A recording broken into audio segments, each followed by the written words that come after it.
ओम महालक्ष्मीच्च विद्महे विष्णुपत्नीच्च धीमहि तन्नो लक्ष्मी प्रचोदयात.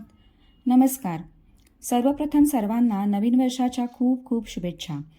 2026 हे वर्ष सुरू झाले आणि विशेष म्हणजे हे वर्ष गुरुवारी सुरू झाले आहे. आपण सर्वांनीच खूप सारे संकल्प केले आहेत. आजकाल आपल्याला gratitude, law of attraction, manifestation असे शब्द कानावर पडतात. तुमच्याही हे शब्द कानावर पडत असतील तर मला नक्की सांगा. कारण या शब्दांचा थेट संबंध आपण देवपूजेत करत असलेल्या संकल्प, देवाचे आभार मानणे, कृतज्ञता व्यक्त करणे या शब्दांशी आहे.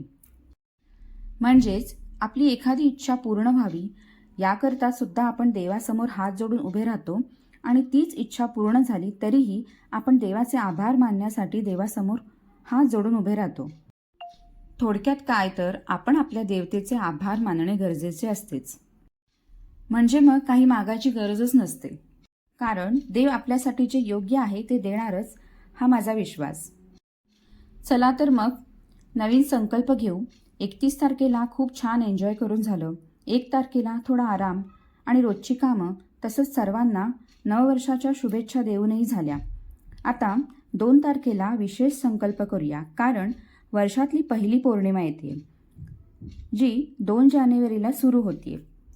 या पौष म्हणजे शाकंभरी पौर्णिमेपासून व्रतसंकल्प घेऊया.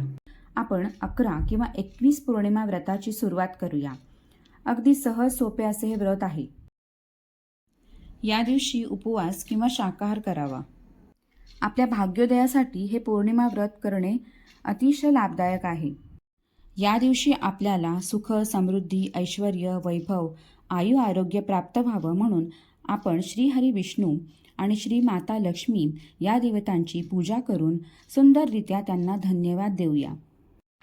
आपल्याला हे व्रत पौर्णिमा सुरू झाल्यानंतर सायंकाळी करायचे आहे.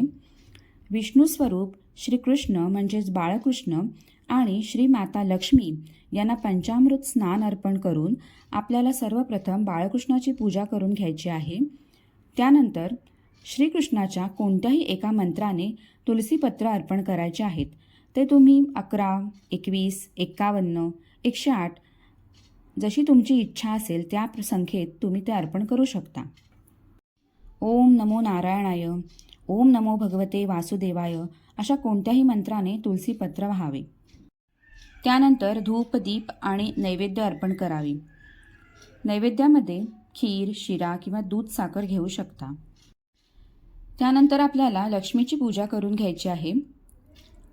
लक्ष्मीची पूजा झाल्यावर आपल्याला लक्ष्मीचे मंत्र 108 वेळा किंवा वेळ कमी असेल तर 11, 21 किंवा 51 वेळा केले तरी चालतील.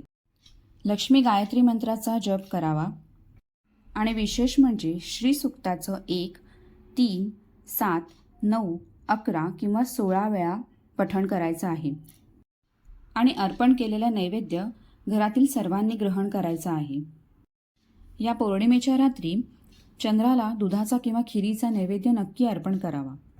आणि मग शेवटी लक्ष्मीनारायणाला नमस्कार करावा आणि धन्यवाद जरूर करावे की आज मी तुमच्यामुळे सुखात आहे, ही सेवा करण्याचे भाग्य मला लाभले आहे, अशी सेवा माझ्याकडून दर पौर्णिमेला घडू दे अशी प्रार्थना करून आपली मनोकामना देवतांना जरूर सांगावी.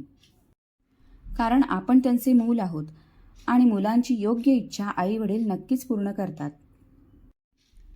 या व्रताच्या पौर्णिमा जशा वाढतील तसे खूप छान अनुभव यायला लागतात.